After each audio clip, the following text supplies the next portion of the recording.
Hello, everyone. I am your guest Bogdan. I'm here with Thomas. We're doing a podcast. I think this is the third or fourth podcast we are doing, and I think it will be great. I will let Thomas right now present himself, and then I'm going to start asking some interesting question. So, Thomas, please. Thank you so much, and thanks for the opportunity and the invitation to participate. So I'm Thomas. I'm CEO of Nicky. Nicky, we will get back to, I'm sure. It's a payment system for processing crypto payments. I have a background of 25 years in the hosting and domain industry. So I've been working a lot with e-commerces, domains, and websites. So all tech focused and all online for the past 25 years.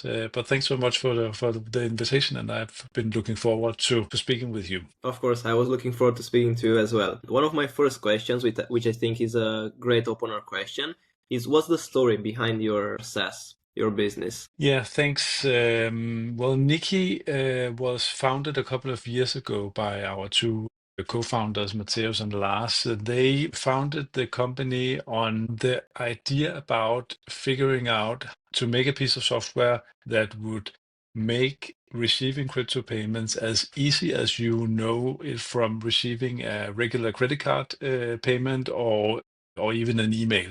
With our background in the hosting industry, we know that hosting a website, building a website, setting up an email was not straightforward and easy 20, 30 years ago. And there have been done a lot of work and research and a lot of back and forth on these website building tools that all was done because adoption was low in the beginning, and everyone realized with technology, we can help that adoption on the way. And not only because there is a growing need for being online, but simply supporting that need with tools that make it easier. And the same idea was adopted to this new Web3 blockchain-based world that Nicky lives within, looking at a growing need, but still very difficult, almost no tools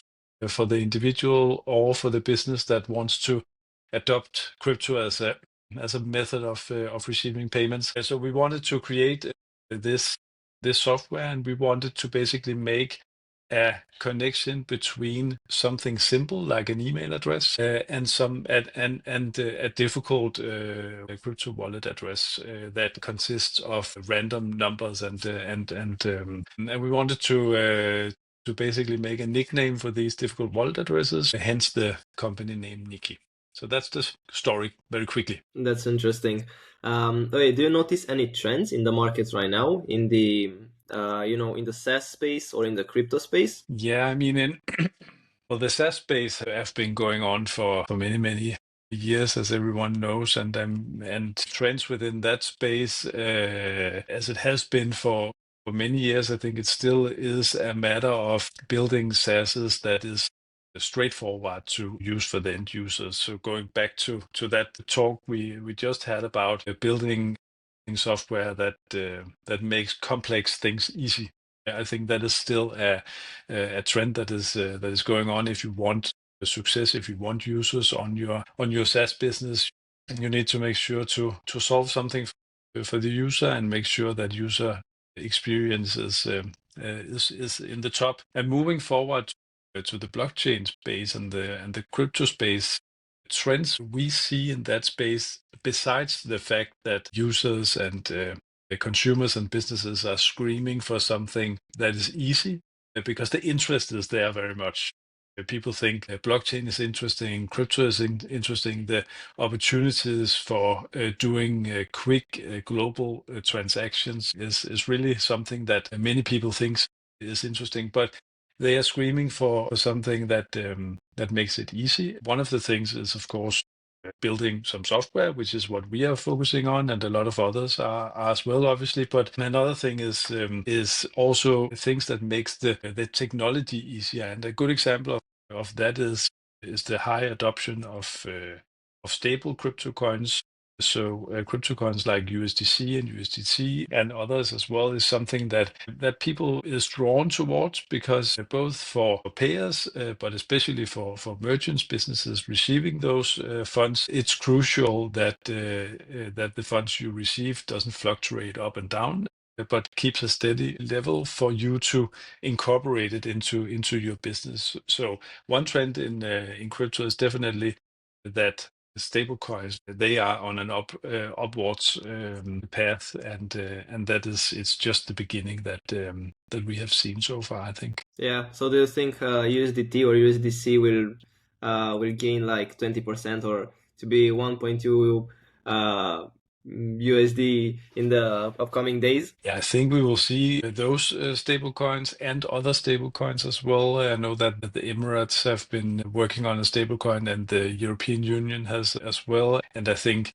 we will see those dominate the market, or at least dominate. And I think that's an important thing to mention, at least dominate the market of crypto that has to do with payment, because crypto is also, for many people, crypto is about investing, similar to investing in stocks, and that is a separate part of the whole crypto technology, which I think is a really interesting part, and I think that is where the majority of the focus have been so far for crypto. But when the focus is moving towards that you could actually use crypto for doing payment transaction, which was one of the original founding ideas of crypto, of Bitcoin, of these crypto rails, then I think we will see, for that purpose, we will see the stablecoin having a dominant factor. And then compliance is another thing. I mean, it's in many areas of the world, crypto have been something that either it was forbidden or otherwise there was no local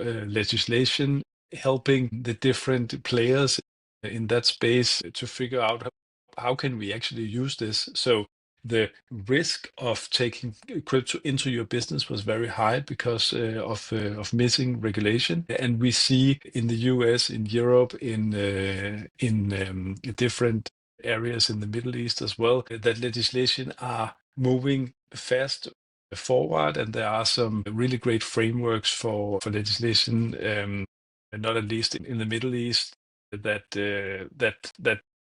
businesses can relate to and implement quite effectively and easy. So I think that's a great trend as well, that gives some stability to that crypto payment market, and give more and more businesses, they get a bigger incentives to actually welcoming crypto as a payment method. Yeah, also regarding that, I've seen, I think a couple of days ago, some guy who bought actually a car with Solana in Dubai, which is not a stable coin. Imagine, I mean, it fluctuates, Solana fluctuates, but as a stable coin, it just remains $1. So yeah, that's interesting. Okay, well, regarding these trends, what do you think is happening in the market that's making the landscape more challenging or more easier to operate right now for you? Yeah, there's no doubt that the legislation is something that makes it easier for us to operate, and easier for any business to welcome crypto as a method of payment. If I focus a little bit down to the hosting and the online space, it has to making sure that all the different platforms out there, e-commerces like WooCommerce, for example, that there are ready-made components or plugins available to use with these different platforms. We have that in Nicky, and what it basically means is that if you have an e-commerce, it's really a matter of a couple of clicks, and then you are online with the option to accept. And I think that is something that is moving quite fast at the moment. We launch a lot of new of these types of plugins quite often, and I think that is the trend that is also very much needed for the adoption to increase. And so these off-the-shelf plugins and again, easy usability for the businesses is crucial. Okay, that's interesting. What about the competitive landscape? How does it look like for you? Do you have a lot of competitors? How do you differentiate yourself maybe from the competitors you have right now? Yeah, that is a really great question, because when you look into the crypto landscape and the and the landscape of services similar to ours. There are a lot of different services, and there's no doubt about that they are of very different quality in terms of what you get, what kind of stability you get, what kind of fees you get, because that's of course another important part when you look at implementing crypto as a payment method for a business. You need to make sure that the fees are preferably lower than credit card, but at least not higher. And it's very different in terms of that. And then another place where you need to be very careful, and where I believe that Nicky differentiates quite a lot, is that crypto has what do you call that? It has many people look at. When many people look at crypto, they think that it's something that criminals are using, or you see crypto exchanges that are being shut down and people lose their money because the providers that holds their wallets, they shut down or are being shut down by legislators and so on and so forth. There is still some elements there, the missing legislation, the companies that might not fully comply with local legislation, also because it moves so fast. So you really need to be careful about what wallet service provider or what kind of wallet you select for receiving your crypto. And back to where we differentiate ourselves there is that we are completely wallet agnostic, meaning that when you sign up for using our software, we don't provide a wallet for you. This means that you would need to find a wallet somewhere else, and you will connect it to our software. We can handle a number of different wallets, meaning that as a merchant, you can create a wallet with whatever exchange or wallet service provider you feel comfortable with and you trust. And if you can't find a wallet service provider you can put your trust into, you can actually create a private wallet on the blockchain that you fully control, that no one would ever gain access to, and Nicky wouldn't either, and you can connect that to Nicky. And I think that's a huge advantage, that we offer you full flexibility to choose whatever wallet you would use with Nicky, and that puts you in full control of the transactions. That transaction through Nicky will always be peer-to-peer from the payer to you, to your wallet as the merchant, and Nicky will never touch those funds. So we are only a facilitator, so you can choose whatever wallet you feel that you trust as a business. And you can even change that. So if you make sure to follow what is going on in the crypto space, and if you suddenly see some strange things happening with the exchange you have chosen, then you can change to another exchange without having to redo any setup or any integration with your other systems and so on. You just go into Nicky and change that connection. And that's at least one of the big differentiators that gives a lot of flexibility to the merchants. Okay, thank you for a long and interesting answer. So you have a lot of things to differentiate. So basically what I understand is that Nicky is a bridge from people that want to do peer-to-peer. So it's a platform for people that want to do peer-to-peer. Correct. Okay, interesting. Regarding the marketing side, so everyone knows that in a business, the marketing is a really important part of the business, especially in SaaS or service-based businesses. So regarding this, how do people find about your product? How do you market yourself? What channels do you use?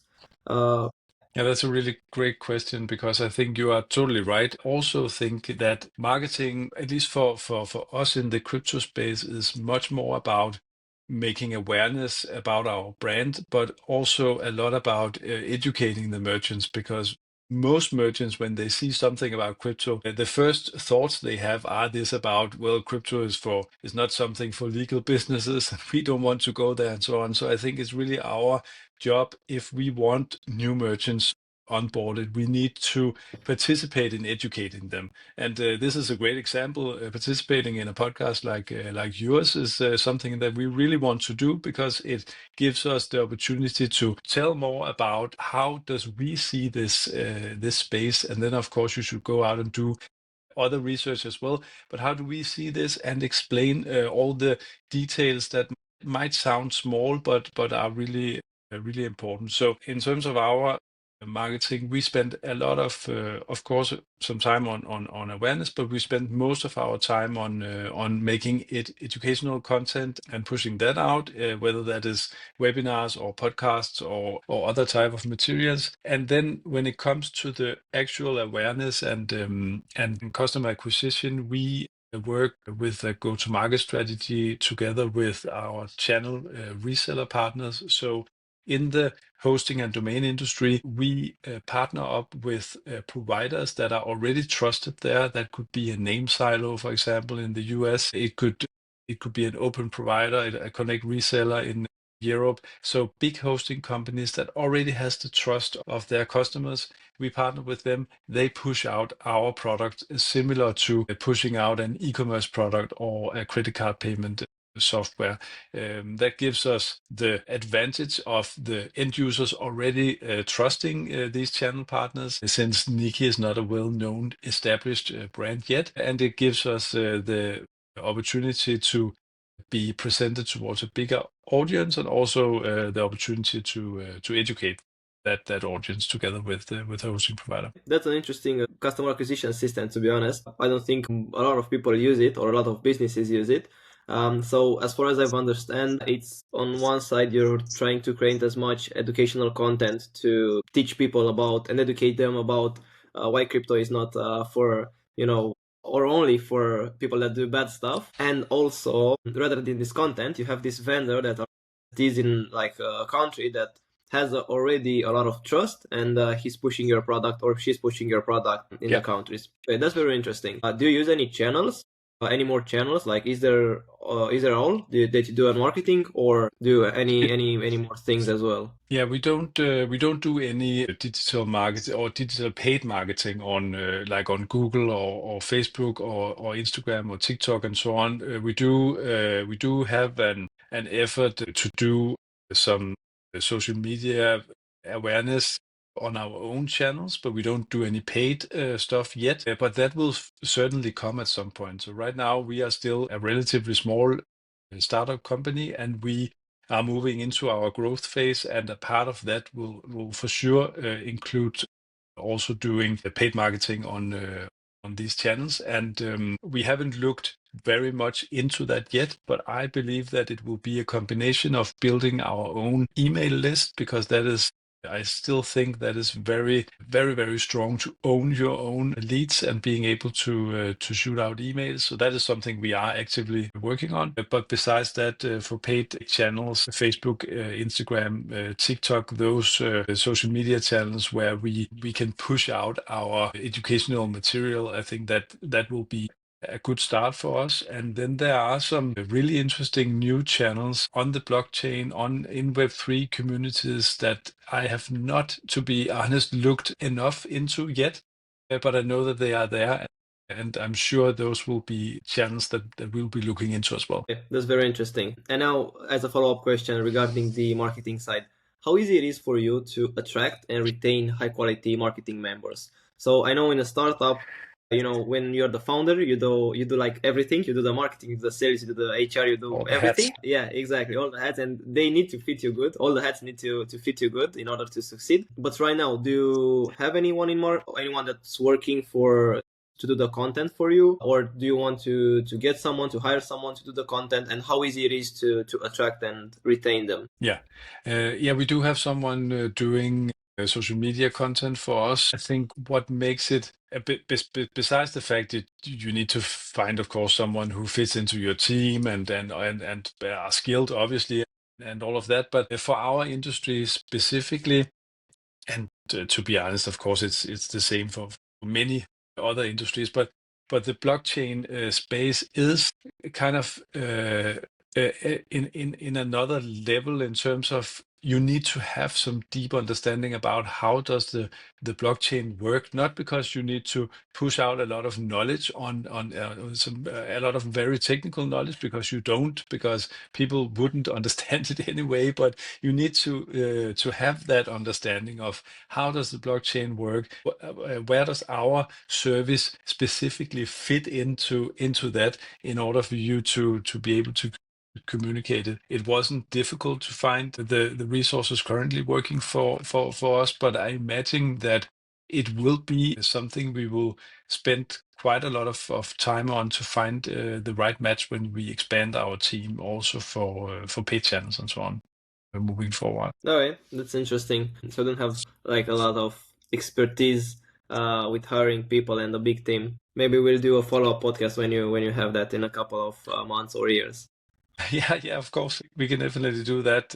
I have been recruiting for bigger teams in the past, and yeah, there are challenges, and I think there are other challenges now compared to 5 years ago, where we specifically in Nicky we all work fully remotely. There are some other things you need to look into on the candidates that you're interviewing to make sure that they thrive in an environment where they sit in their own living room like I do today every day, and how that can still motivate them and make sure that they can do their very best every day. So yeah, that's another challenge. Interesting. Okay, then regarding your current state, so where are you right now? What are you responsible for right now, and how are you currently spending your day? So my responsibilities, you touched a bit upon it before, that as a CEO of a small team, I have a number of different hats on. So I both have our CEO operational hat on. I also do some product CPO work. I also do some CFO work and so on and so forth. But my primary responsibility are within our operations in one box and our business development in another box. And with business development, I mean making sure that we steer our product in the direction, not fully following the direction of what every lead express that they want our software to be, because obviously we need to have some control on our product strategy, and we do have that, but we do also listen very much to what do you as a lead, what do you need to be able to see our software as part of your company's stack. So I spent quite a lot of time on that part, and I spent time on our marketing and awareness activities as well. Okay. And regarding the metrics, what are the most important metrics for you right now? It might be, I don't know, new clients, pipeline growth, meetings per week.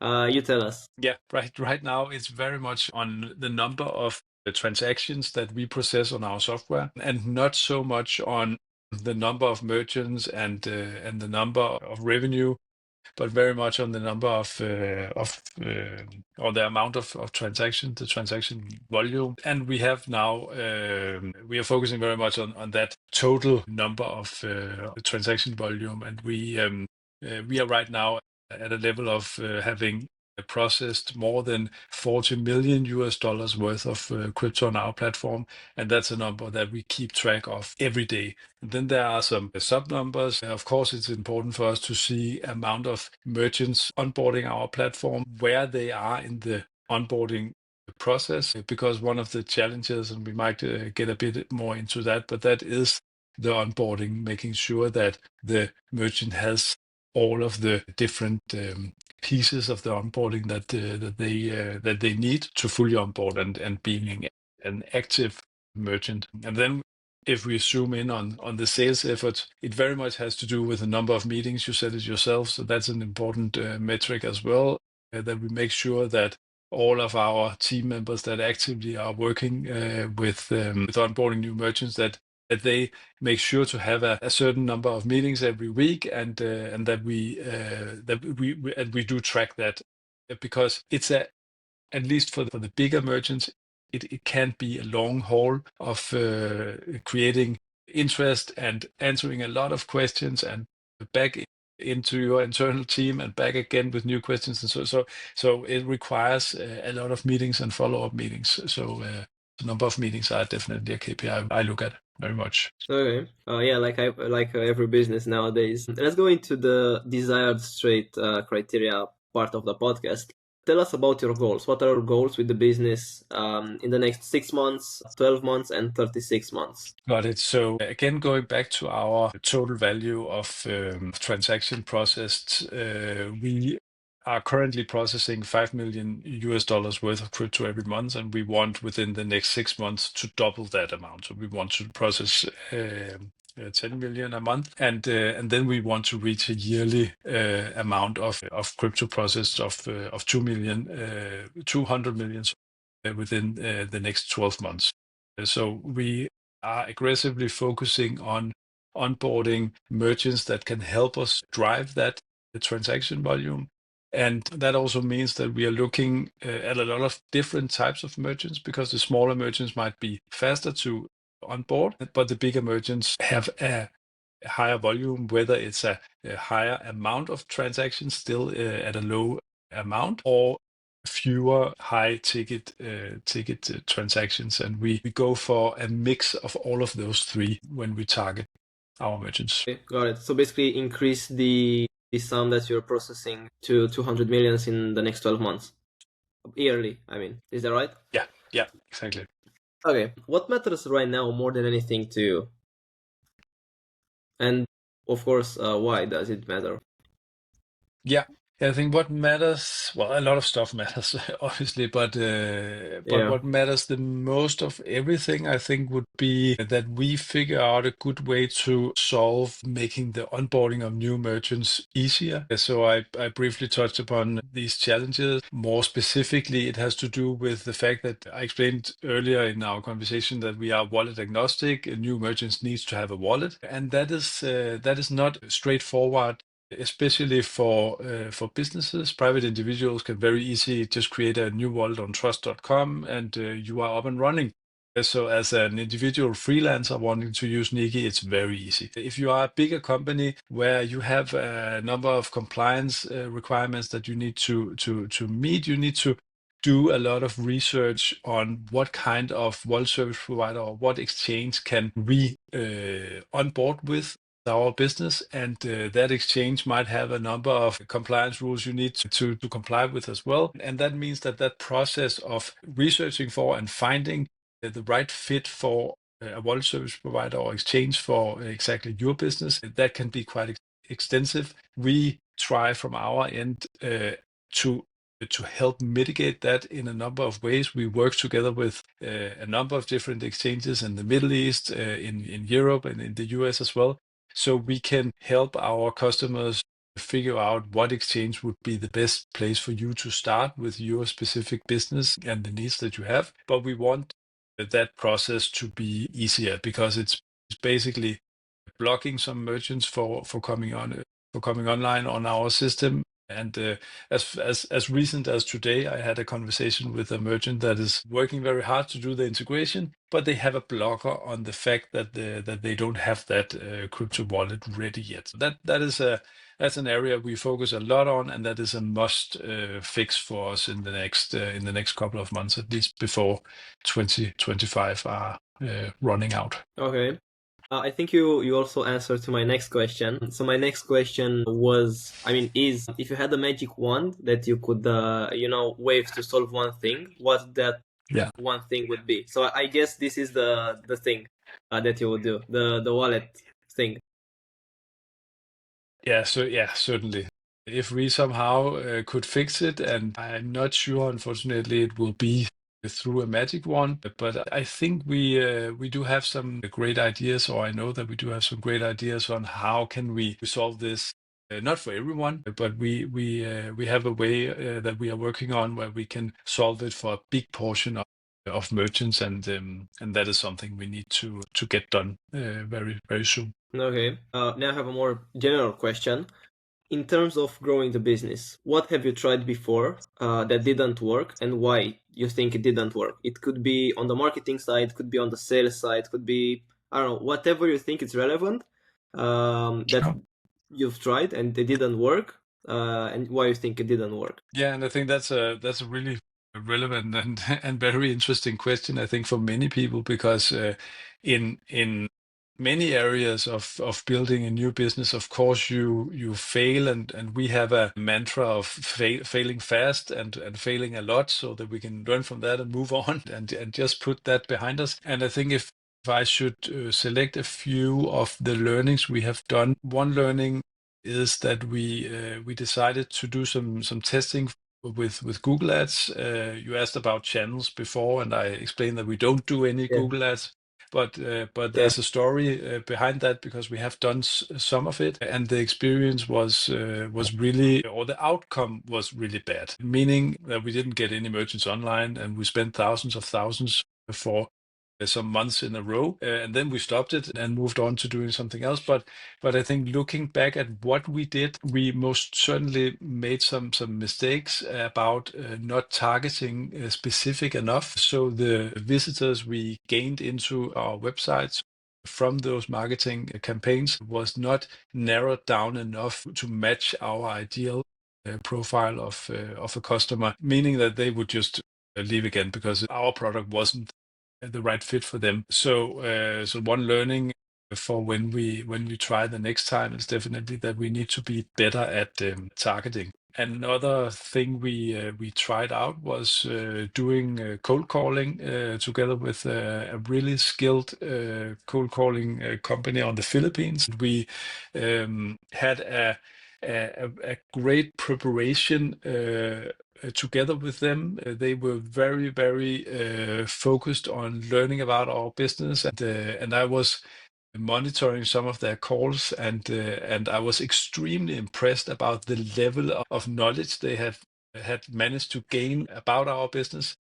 But looking at the end of that project was just that the number of meetings that came out of that process were way too few compared to our targets. I think, or I know that one of the main reasons, or maybe the main reason for that, was that the original pipeline or lead data set that we had for these agents to call on was too bad. So the people that they got on the phone, it was not the right decision makers. It was not even people close to the right decision makers. So it was all too difficult for them to actually get the meetings in the book.